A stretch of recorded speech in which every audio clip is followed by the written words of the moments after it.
Infertilidad en el corazón de la iglesia. Es la última exposición por el día de hoy. Me corresponde desarrollar este tema.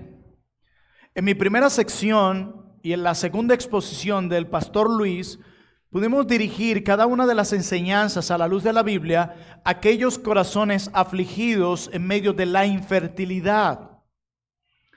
Lo vimos en la primera ponencia donde nos animábamos a no llevar esta lucha de manera silenciosa. Vimos las razones por las cuales esto se lleva de manera silenciosa y los beneficios de abrir nuestro corazón con otros que nos acompañen en esta lucha. En nuestra segunda exposición vimos con mucha claridad la necesidad de no desperdiciar el tiempo de infertilidad. No sabemos por cuánto tiempo Dios nos va a tener en esta lucha. Esta o cualquier otra, porque no hay un cristiano sin sufrimiento. Todos los hijos de Dios sufren. En el pueblo de Dios no existen los que sufren y los que no sufren. Todos sufrimos de diferentes formas. El entender esto nos librará de la autocompasión de pobrecito yo, nadie sufre como yo. No, todos sufrimos y todos necesitamos de la gracia de Dios en nuestro sufrimiento.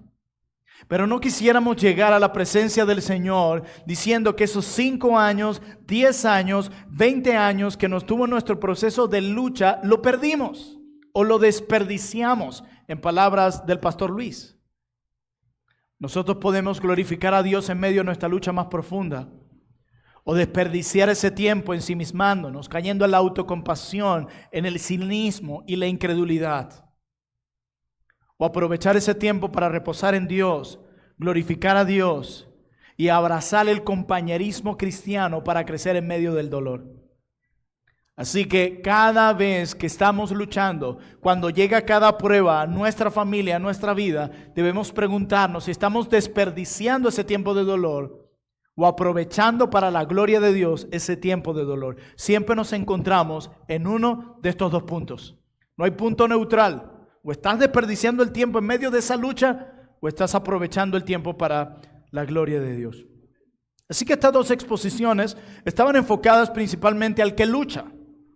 Pero mi exposición lleva un plano más hacia la comunidad de gracia, hacia la iglesia local.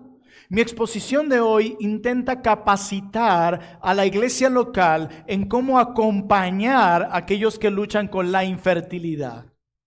Y quiero dejar claro que no pretendo aquí desentrañar todos los puntos o todos los detalles de cómo ayudar a alguien. Hay muchas cosas que decir. Solo quiero enfocarme en las más relevantes en medio de esta lucha en particular. Leamos juntos 1 Tesalonicenses capítulo 5, versículo 14. Dice la palabra de Dios. También os rogamos, hermanos, 1 Tesalonicenses 5:14.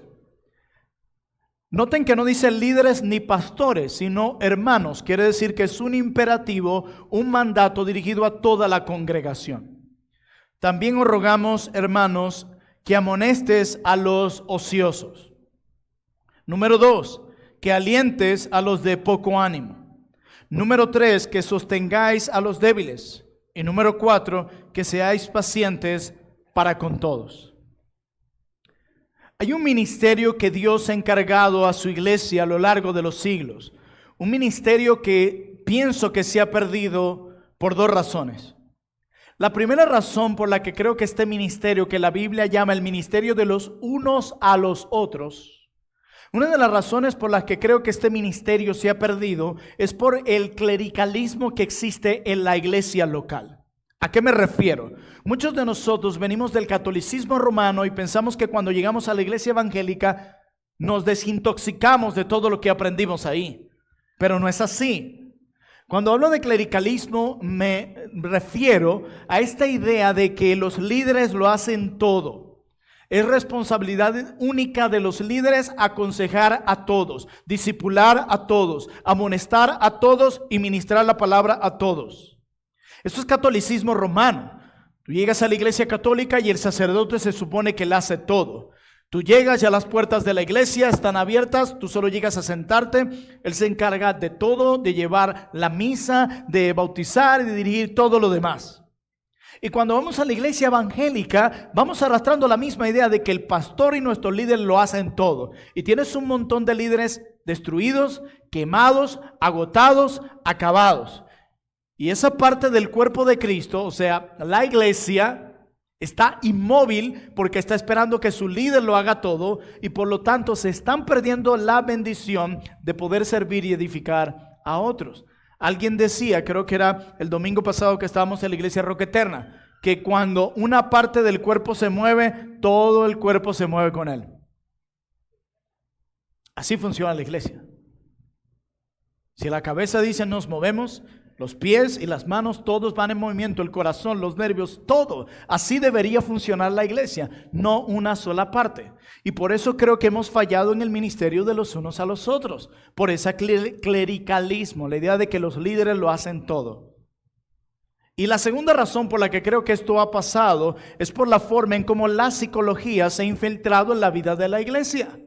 ¿Qué sucede cuando la iglesia ve que los hijos de los miembros de la iglesia están rebeldes con actitudes muy particulares? Bueno, eso lo debe llevar un profesional.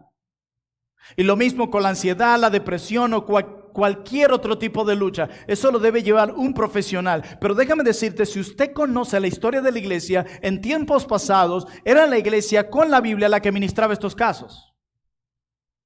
Incluso cuando había un diagnóstico objetivo, algo real, evidente, no simplemente síntomas y ya, que había algo físico, comprobado, objetivo, no simple etiqueta, incluso ahí la iglesia también acompañaba, siempre. Pero la iglesia en nuestros días ha delegado esto a la psicología o a los profesionales, porque no se cree capaz, porque se han creído la mentira de que la palabra de Dios no es suficiente para eso. Y el problema de la psicología no es simplemente con los procesos que llevan de acompañamiento. El problema de la psicología es con sus diagnósticos, porque el psicólogo es el médico del alma y el problema de ellos es el diagnóstico al que lleva. O como decía uno de mis profesores de consejería, el problema con la psicología es su entendimiento de la antropología, la doctrina del hombre, cómo funciona el alma, el corazón, las emociones. ¿Y a quién mejor que preguntarle cómo funciona el alma y las emociones que aquel que creó el alma? Y como decía el pastor Sugel, una de las cosas más graves de esto es que hoy en día se toma lo mejor de la psicología y lo mejor del evangelio y se mezclan estos dos mundos que tú y yo sabemos que estos dos mundos pertenecen a dos planetas completamente diferentes. Por estas dos razones la iglesia ha fallado en cuidar a los vulnerables. Por esta razón la iglesia ha fallado en cuidar a los débiles, a los afligidos, a los que sufren. La iglesia ha entregado su labor a aquellos que no conocen a Dios. Y han olvidado la suficiencia de las Escrituras, el poder de Dios a través de ella y la profunda necesidad del evangelio en cada uno de esos corazones. La iglesia ha entregado su responsabilidad a otros. Pero de acuerdo a la Escritura, mira lo que dice Pablo: también os rogamos, hermanos, no pastores, no diáconos, que amonesten a los ociosos, que alienten a los de poco ánimo, que sostengan a los débiles y que sean pacientes para con todos. Para tú poder amonestar al ocioso, alentar al de poco ánimo, sostener al débil, tú necesitas involucrarte de manera significativa e intencional con los miembros de tu iglesia, porque ¿cómo tú sostienes a un débil si no te involucras en su vida y no sabes qué es lo que está pasando allí? ¿Cómo conoces a alguien que está en debilidad, con alguien que está en poco ánimo, con alguien que ha caído en el pecado de la ociosidad, si no te involucras en la vida de esa persona? Cada herramienta es aplicada de manera distinta según el caso. No dice amonesta al de poco ánimo. No dice sed paciente con el ocioso. Eso no dice el texto.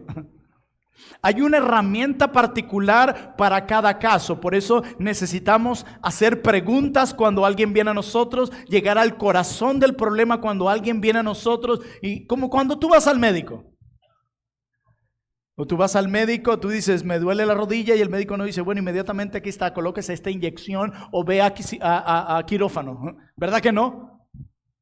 Vamos a hacerte unos exámenes, vamos a hacer una placa y comienzan desde cuándo te duele, esto en qué horario en particular, esto cómo es. Y después de toda esa serie de procesos que te dice, tómese esto y este es el siguiente paso. Lo mismo cuando alguien venga a pedirte consejo. No vengas de una vez, hermana, estoy luchando con el desánimo. Bueno, ora y lee tu Biblia. No, ya va, stop. ¿Qué te desanima?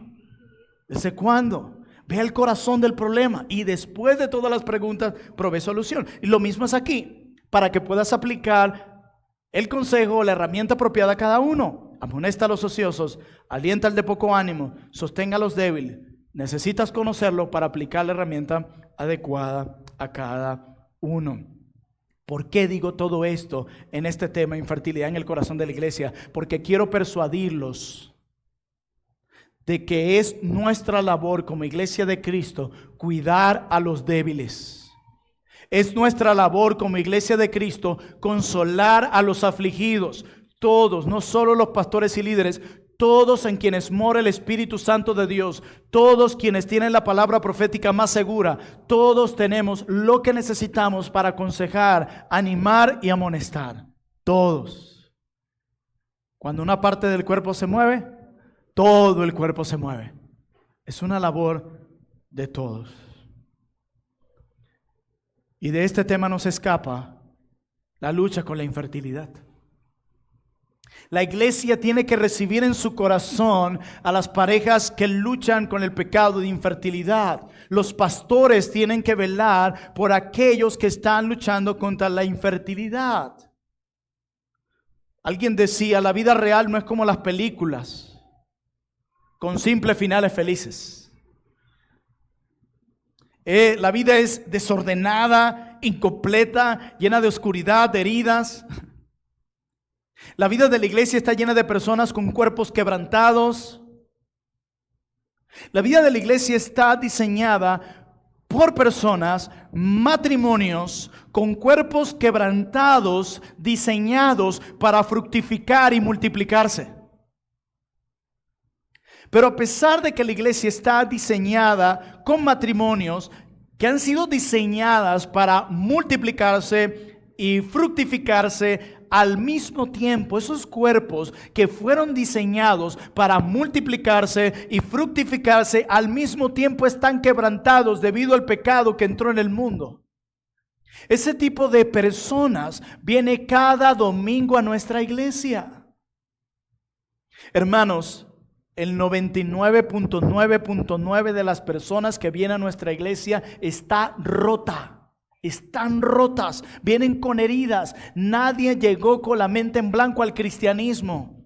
Todos llegamos con cosmovisiones de la cultura, con heridas del pasado que no sabemos cómo manejar. Y que este mundo nos ha dicho, no es tu culpa, es la culpa de tu papá, es la culpa de tu pasado, es la culpa del calor, es la culpa de aquello. Entonces, como tú eres una víctima, tú no necesitas arrepentirte de nada, tú simplemente necesitas seguir culpando a los demás por algo que es tu responsabilidad. Y una de las cosas que hace el Evangelio es que antes de venirse a derramar con poder en nuestros corazones, es que el Evangelio nos hace sentir culpables. Culpables basados en los hechos y la verdad. Para que nuestros corazones puedan ser preparados para recibir la gracia del Evangelio. Hay muchos corazones rotos en nuestras iglesias. Más de lo que tú te imaginas. Cuerpos que fueron diseñados para multiplicarse y fructificarse están quebrantados y pueden permanecer infructuosos.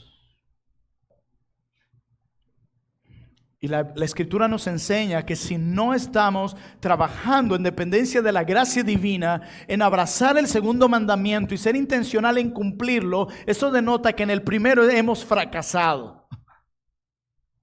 De hecho, Juan lo dice de una manera más clara y explícita. El apóstol Juan dice en su primera carta que aquel que no ama a su hermano no ha nacido de Dios, no es de Dios. Juan es así de radical, o es blanco o es negro. Si tú no estás siendo intencional en mostrar amor hacia tus hermanos, eso solo arroja un diagnóstico.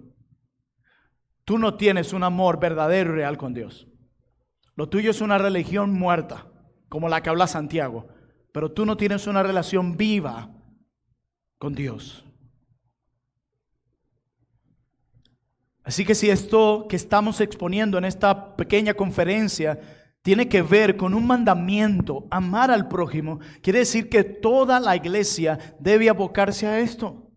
Por eso debemos descubrir la mejor manera de amar, proteger, cuidar, guiar a aquellos que luchan con la infertilidad y amarlos brindándole un compañerismo en oración y a través de la verdad. La iglesia, el pueblo de Dios, ustedes que están presentes, y aquí hay varias iglesias representadas, y los que nos ven por internet, necesitan saber que la iglesia debe llenar su corazón, dar un espacio en su corazón para aquellos que luchan con la infertilidad. Ustedes se quedarían asombrados de cuántos casos de matrimonios que están luchando contra la infertilidad tienen en medio de ustedes. ¿Cuántos matrimonios que tuvieron una pérdida y han lidiado solos con su luto? La iglesia le tiene pavor a eso, no, que lo haga el pastor. Y se está perdiendo la oportunidad de abrazar la segunda tabla de la ley y amar al prójimo. Y usted dirá, pastor, yo vine 5 horas en carretera para que usted me dijera que la mejor forma de aconsejar a alguien es usar la Biblia. Eso yo lo sé. En la generación de cristianos que vivimos, eso no es tan obvio. Hermana, estoy luchando con eso. Bueno, mira, te voy a recomendar un libro muy bueno de Elizabeth Elliot que habla del sufrimiento. Léetelo, me envías un reporte cada 8 días y listo. O, mira, hay una serie muy buena en YouTube que te puede ayudar para eso. O todavía peor, nos creemos los supermaestros y comenzamos a dar consejos basados en nuestra propia opinión y experiencia. Mira, de acuerdo a mi experiencia, y resulta que eso cambia en cada quien. La Biblia tiene que estar por encima de la experiencia. Nuestras experiencias se tienen que someter a la verdad de Dios, porque cuando nuestras experiencias no se someten a la verdad de Dios, nuestras experiencias se convierten en verdad por encima de la de Dios. O la igualamos al mismo nivel de la de Dios, como hicieron los judíos con Jesús. Igualaron las tradiciones de los ancianos, como declara el Evangelio de Marcos, al mismo nivel que la Escritura. Usa las Escrituras. Tengo un almacén de textos de la Biblia para aquellos afligidos. Y obviamente para usar las Escrituras, tú tienes que conocer las Escrituras. Y la generación de evangélicos reformados hoy es que conocen todo menos las Escrituras. Y eso incluye a los que critican a los que no usan las Escrituras. Es curioso porque hay tantos jóvenes reformados. Hoy somos muy ágiles para criticar. No, mira qué horrible, mira qué mal, mira qué esto. Y nosotros, si se nos mostrara un pequeño video de nuestras vidas devocionales, nosotros nos darían ganas de llorar. No, cada uno de nosotros debe enfocarse en conocer la Biblia, estudiar la Escritura, no tener temor, acercarnos a ella. Y esa es la fuente de toda sabiduría. Dice el Salmo 19 que ella alegra el corazón, que ella convierte el alma, que ella hace sabio al sencillo, que ella es más dulce que la miel y que el salmista la atesoraba más que cualquier oro. Esa es la Biblia. De hecho, el que medita en ella de día y de noche es prosperado por Dios. De hecho, ella es viva y eficaz, dice el autor de Hebreos. De hecho, es a través de ella que Dios nos habla. Solo la Biblia es la principal y perfecta fuente de sabiduría porque su autor lo es. Lo primero que tú necesitas en medio de tu aflicción y dolor es la Biblia. Pero para eso tienes que conocerla, mi hermano. Y para eso tienes que preguntarte qué tanto tiempo tú como cristiana pasas en la Biblia. Mi primer consejo para que la iglesia pueda ayudar eficazmente a los afligidos es: usa la Biblia. Usa tu Biblia. Está bien, recomiendo un buen libro, gloria a Dios. Pero cerciórate de que primero usaste tu Biblia. Busca pasajes de la Escritura que sirvan para consolar al afligido. Busca textos de la Escritura que sirvan para animar al afligido. Busca textos de la Escritura que sirvan para animar a aquel que lucha con la culpa y la vergüenza en medio de su lucha. Y tenlos allí como un almacén para cuando te toque animar a tu hermano a seguir corriendo la carrera de la fe. Porque como decía alguien, la carrera de la fe se corre en el estadio del sufrimiento. Ahí se corre. Y necesitamos usar la Biblia para guiarlo, pero para usarla necesitamos conocer la Biblia. Segundo consejo para ti. Procura ser sensible. Procura ser sensible.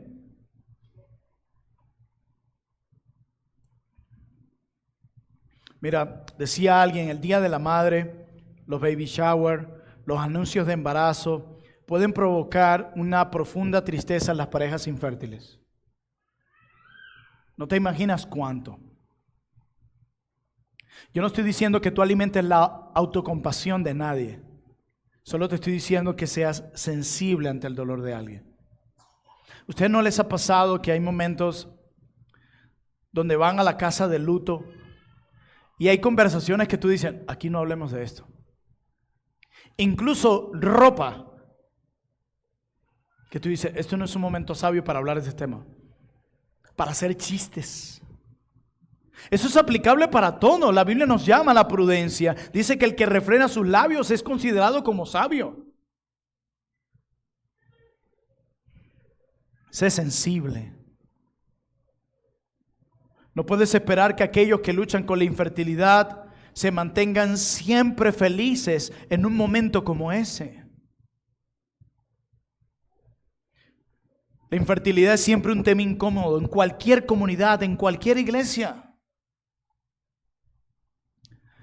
Y podemos perder la sensibilidad al proveerles consuelos superficiales para compensar esa incomodidad que estamos experimentando cuando estamos cerca de alguien que está luchando con la infertilidad. Como, ten fe, mi hermana, usted va a tener su hijo.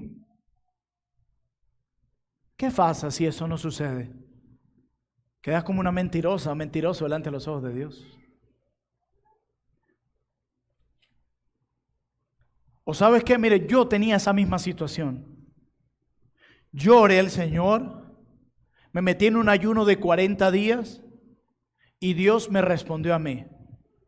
Haga usted lo mismo y le aseguro que Dios le responderá. ¿Qué va a pasar cuando esa hermana con quien Dios está tratando de manera muy difícil, diferente a la otra, hace su ayuno de 40 días, derrama su corazón como Ana y resulta que va y el diagnóstico de nuevo es no? Comienza a levantarse un ataque contra Dios.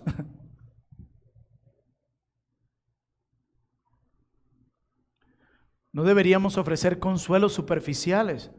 ¿Sabes qué, mi hermana? Lo que pasa es que a usted no le ha llegado su turno.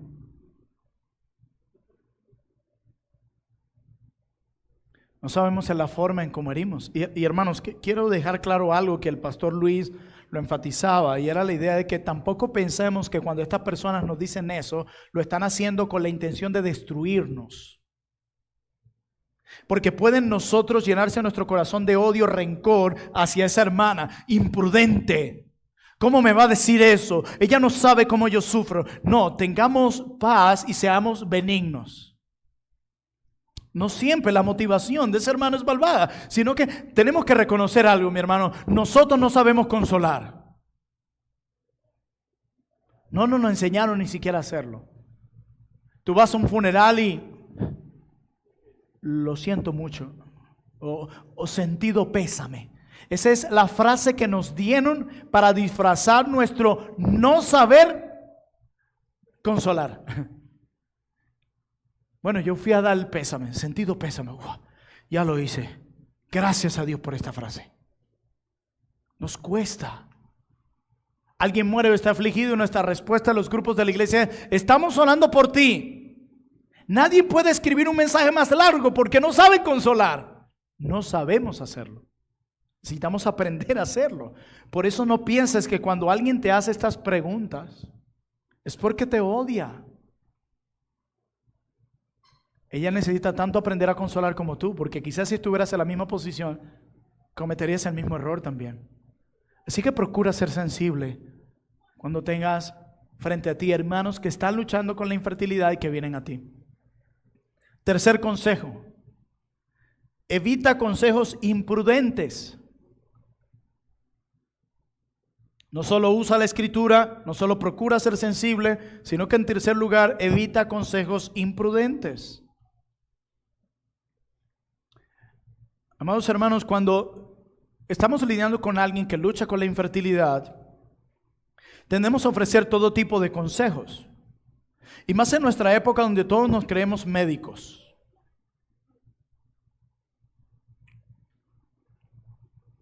Por ejemplo, hermano, mira, ahorita la ciencia ha avanzado mucho.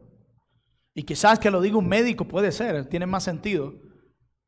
Así que pueden hacerse una inseminación in vitro, inseminación artificial. ¿O saben qué? Deberían adoptar. ¿No han pensado adoptar? ¿Tú crees que esa pareja no ha pensado esas cosas? Que no, wow, no se me había ocurrido. Inseminación in vitro artificial. No sabía que eso existía. Cuando esa persona abrió tu corazón, ya había investigado, ya había leído de mucho, y más en nuestra época. Hay a veces consejos muy imprudentes. Yo recuerdo que uno de los consejos que más yo recibía, mi esposa y yo visitábamos a mis padres en Petare, donde yo me crié un día a la semana y nos quedamos allá. Y yo tengo un buen número de sobrinos. Y la gente me veía y me decía, ese es tu hijo, Juan David, uno de mis sobrinos, se parece mucho a mí. Si uno de sus hijos, yo le digo, no, ese es mi sobrino, nosotros no tenemos hijos. Y las personas tendían a decir, bueno, Dios a quien no le dio hijos, le dio sobrinos. Y uno ponía esa recita donde uno le temblaba el labio y uno, gracias, así es, tiene usted toda la razón. Y volvía a revivir la herida, y la herida, y la herida, y la herida, y la herida. A veces cometemos muchos consejos imprudentes. ¿Y para cuándo los hijos? Como si no hubiésemos anhelado eso. Ya nosotros, yo les explicábamos, tenemos el número de hijos. Si es la hembra, se va a llamar Paz. Si es varón, Owen. Sus nombres, ya, listo. Procura ser sensible. Evita consejos imprudentes basados en medicina que tú no conoces y en experiencia que no necesariamente tu experiencia es igual a la de los demás. Y en cuarto lugar, no los trates de manera diferente. Ahí los tienen en pantalla también. En cuarto lugar, no los trates de manera diferente.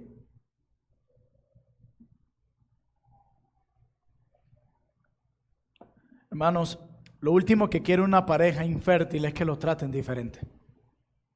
Ay, hermanos, yo no los invité a esta reunión porque aquí estamos familias donde todos tenemos hijos y no queríamos que ustedes se sintieran mal. Dije, no, me acabo de sentir mal.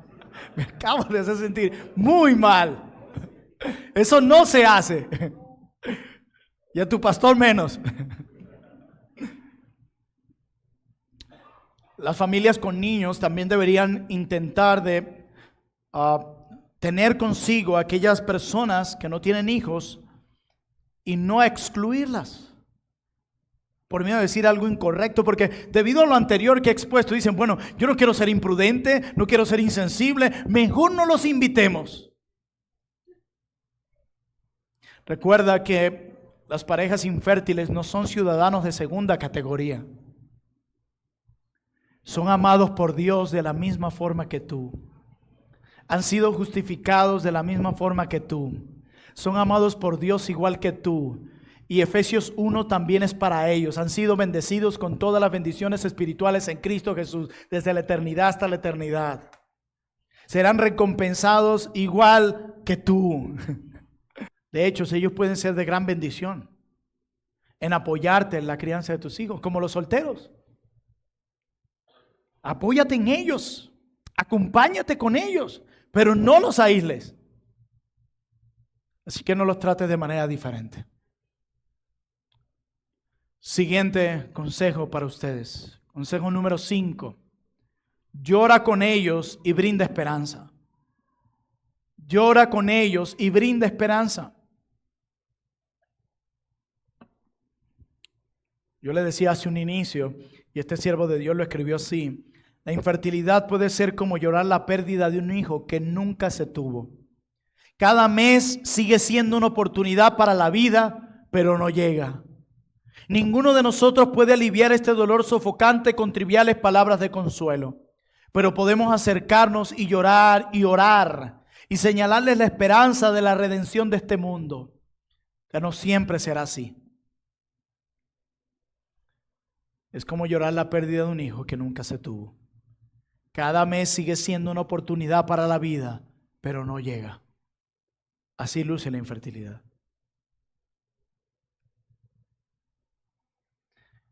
Cada persona que lucha con la infertilidad lleva consigo su propia cicatriz. Llevan consigo su propio dolor.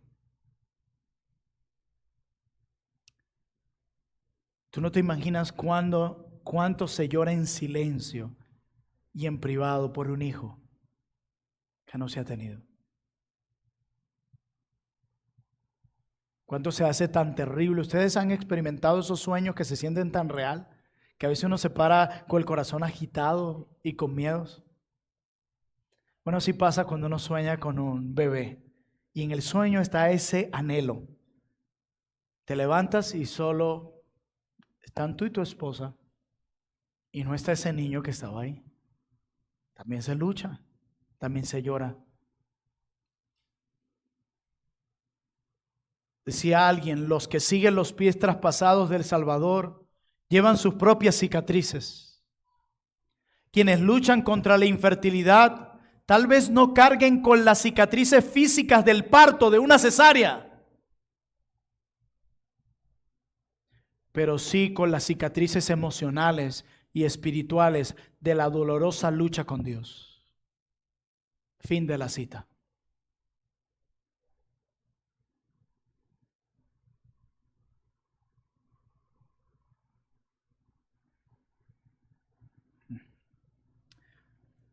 En último lugar, número 6. Hemos visto, usa la Biblia.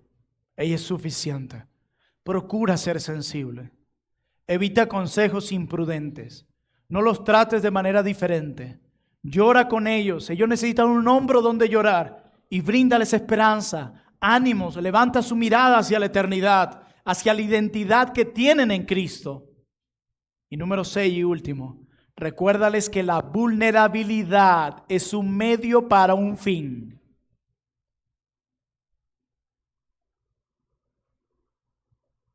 Recuérdales que la vulnerabilidad es un medio para un fin.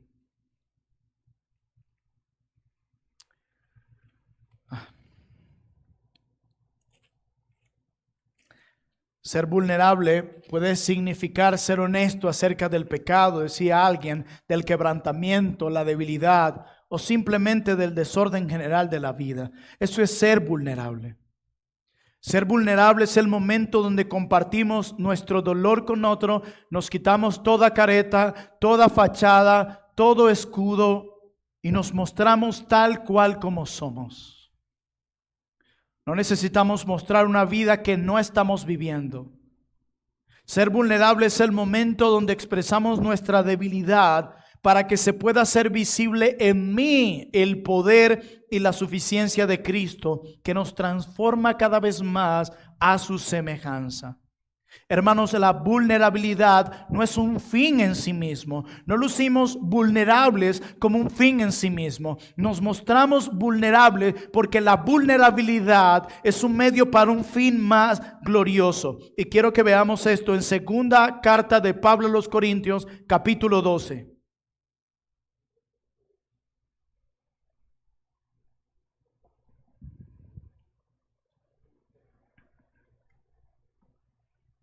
Segunda a los Corintios capítulo 12, versículo 5, esto dice la palabra de Dios.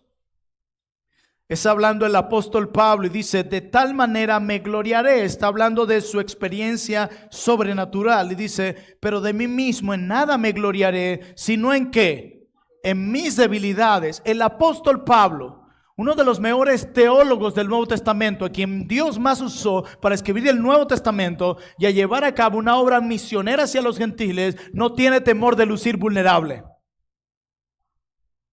Por eso decíamos en la primera clase que el intentar esconder tu dolor, aflicciones y pruebas personales o familiares, lo que denota es tu orgullo. Pablo no tiene el problema en lucir vulnerable porque eso es humildad. Pablo ahora nos expresa incluso sus relaciones en privado con Dios. respecto a lo cual 3 veces he rogado al Señor que lo quite de mí. Y me ha dicho, mi gracia es suficiente, porque mi poder se perfecciona cuando te sientes fuerte. Es la debilidad, eso dice. Por tanto, de buena gana me gloriaré más bien en mis debilidades. ¿Para qué se gloria en sus debilidades? ¿Para qué las expresa? De nuevo, para propósito. Para que repose sobre mí el poder de Cristo Jesús. Amén. Hermanos, recuerden, la vulnerabilidad no es un fin, es un medio para un fin. Es un medio que nos lleva de manera individual, junto con otros creyentes, a la suficiencia y al poder de Jesús. Este pasaje que acabamos de leer en 2 Corintios capítulo 12, mis amados hermanos que sufren, que como yo luchan con la infertilidad, yo quiero decirles algo: Dios no quiere que seas fuerte. Sí, como 2 amén, porque nuestra cultura nos enseña otra cosa. Nuestra cultura nos dice, tú puedes, tú eres fuerte, tú eres un guerrero, tú puedes con todo, sé positivo. Intentando tapar el sol con un dedo. En la fe cristiana todo va contra cultura y más allá. La Escritura nos dice que la vulnerabilidad es un medio para un fin. El fin es que tú con otros creyentes reciban y se beneficien de la suficiencia y el poder de Cristo. Hermano, Dios no quiere que seas fuerte. Él quiere que seas débil para que su poder se manifieste en ti. Así que tiremos las caretas y las fachadas. No es necesario. Dios no necesita a los fuertes, sino a los débiles para mostrar su poder en ellos.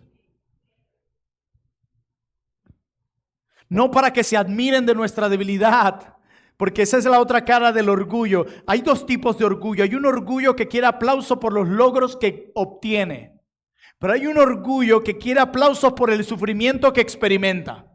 Ay, nadie sufre como yo. No, pero esto te libra de la autocompasión, porque te lleva a reconocer que tu poder está en Cristo, tu suficiencia está en Cristo. No temas mostrarte vulnerable ante los demás. Caminamos juntos en medio de la debilidad para que el poder de Cristo se evidencie en nosotros. Todos nosotros tenemos nuestra espina en la carne.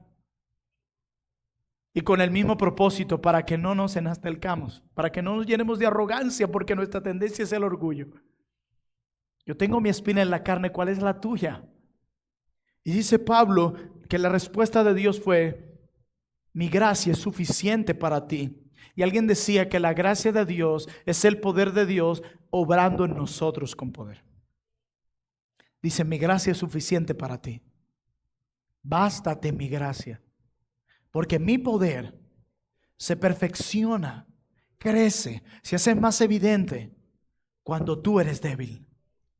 Y por eso Pablo dice, más bien me gloriaré en mis debilidades.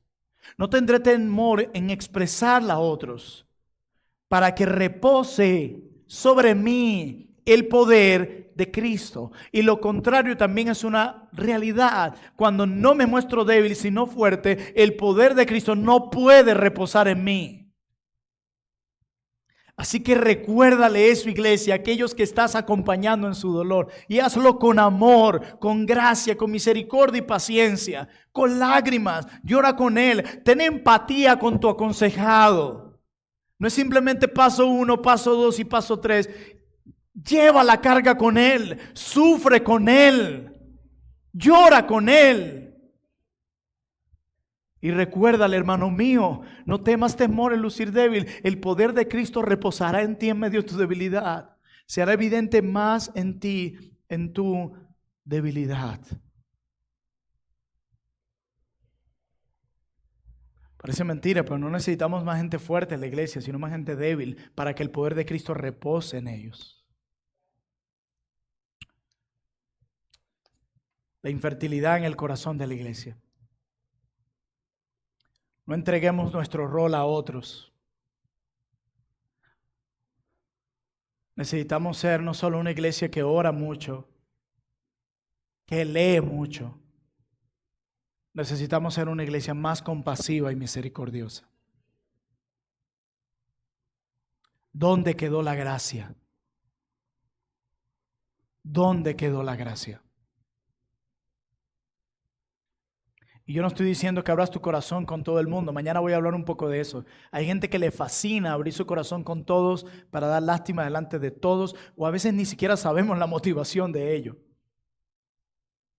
Pero sé puntual. Busca a alguien que conoces que sea temeroso de Dios. Y eso puede ser una anciana de la iglesia o una joven de la iglesia. Que sea temeroso de Dios.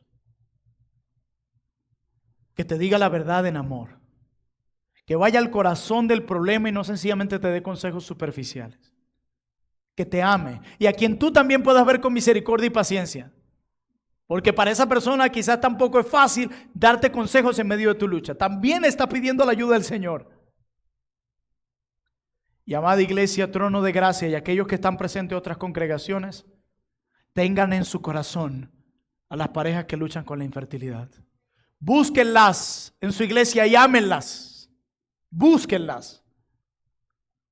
Y use las escrituras. Procura ser sensible. Evita consejos imprudentes. No los trates de manera diferente. Llora con ellos y bríndales esperanza. Y recuérdales que la vulnerabilidad es un medio para un fin, para que la suficiencia y el poder de Cristo se haga visible en ellos. ¿Estaremos dispuestos a acompañar a los débiles en su dolor? ¿Estaremos dispuestos a acompañar a los débiles en su dolor? La iglesia es un lugar donde las puertas se tienen que abrir para los débiles, para los que luchan, para los que vienen con corazones rotos. La iglesia debe ser un lugar donde venimos a escuchar la verdad, pero también la iglesia debe ser un lugar donde venimos a recibir amor.